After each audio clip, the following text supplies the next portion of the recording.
दुनिया इस वक्त एक बड़े ग्लोबल टेंशन के दौर से गुजर रही है। एक तरफ अमेरिका, इजराइल और ईरान के बीच तनाव लगातार बढ़ता जा रहा है, तो वहीं युद्ध का खतरा मंडरा रहा है। लेकिन इसी बीच एक और बड़ी कहानी चुपचाप लिखी जा रही है। दुनिया जब युद्ध की चिंता में उलझी हुई थी, तब चीन लगातार बोरियां भर भर के सोना खरीद रहा है। सवाल यह है कि आखिर चीन ऐसा क्यों कर रहा है और इसका असर पूरी दुनिया के साथ साथ भारत पर क्या पड़ेगा। दरअसल जैसे जैसे वैश्विक तनाव बढ़ते जा रहे हैं, वैसे वैसे निवेशक सुरक्षित निवेश की तलाश में निकल पड़ते हैं। और जब भी दुनिया में अनिश्चितता बढ़ती है, तो सबसे पहला नाम सामने आता है सोने का। यही वजह है कि इस समय अंतर्राष्ट्रीय बाजार में भी सोने की कीमतें लगातार नई ऊंचाइयों को छू रही हैं। हाल ही में स्पॉट गोल्ड भी $5,000 प्रति आउंस के स्तर को पार कर गया और करीबन $5,170 प्रति आउंस तक पहुंच गया। ये उछाल साफ दिखाता है कि निवेशक तेजी से सोने की तरफ भाग रहे हैं। लेकिन सिर्फ आम निवेशक ही नहीं, दुनिया के कई केंद्रीय बैंक भी बड़े पैमाने पर सोना जमा कर रहे हैं। और इसी दौड़ में सबसे आगे जो देश है वो है चीन। चीन का केंद्रीय bank People's Bank of China लगातार सोने की खरीदारी कर रहा है। फरवरी महीने में भी चीन ने लगभग 30,000 ट्रॉय आउंस जो है सोना खरीदा। इसके साथ ही चीन का कुल स्वर्ण भंडार बढ़कर 74.22 मिलियन आउंस तक पहुंच गया।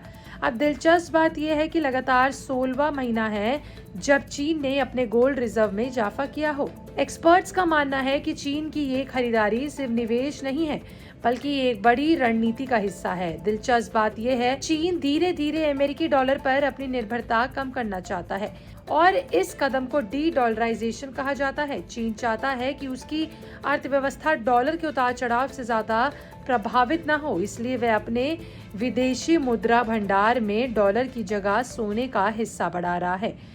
यही वजह है कि चीन लगातार गोल्ड रिजर्व बढ़ाने में जुटा हुआ है।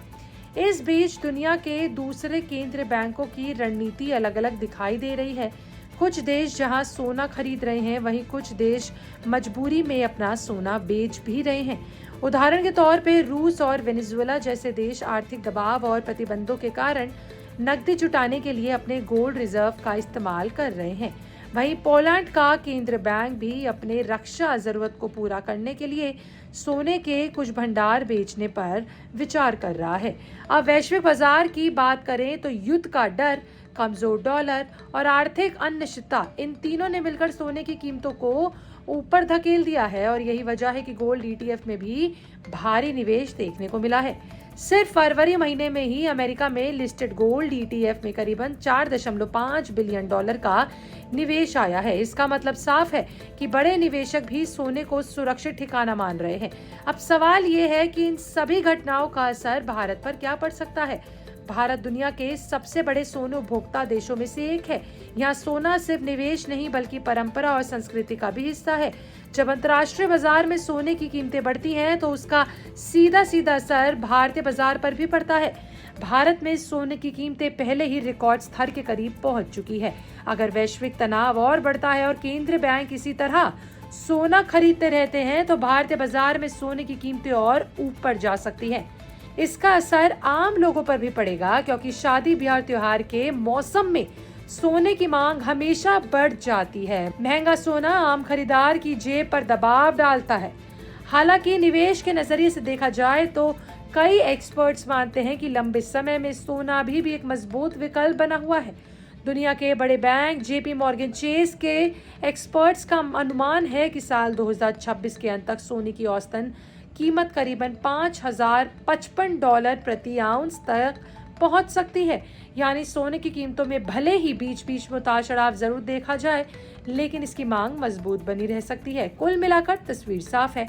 एक तरफ दुनिया युद्ध के डर और आर्थिक अनसर्टेनिटी से जूझ रही है, दूसरी तरफ चीन जैसी बड़ी अर्थव्यवस्था चुपचाप अपने गोल्ड रिजर्व को मजबूत कर रही है। इसका असर आने वाले समय में वैश्विक वित्तीय व्यवस्था और निवेश के पैटर्न पर भी पड़ सकता है। और अगर यही ट्रेंड जारी रहा, तो भारत में भी सोने की कीमतों में बड़ी हलचल देखने को मिल सकती है। अब देखना ये होगा कि दुनिया का ये गोल्ड गेम आगे किस दिशा में जाता है और इसका असर आम निवेशकों की जेब पर कितना पड़ता है। आपका इस पर क्या कहना है, कमेंट सेक्शन में जरूर बताइएगा। मिलते अगली वीडियो में, बने रहे बिस्तर के साथ।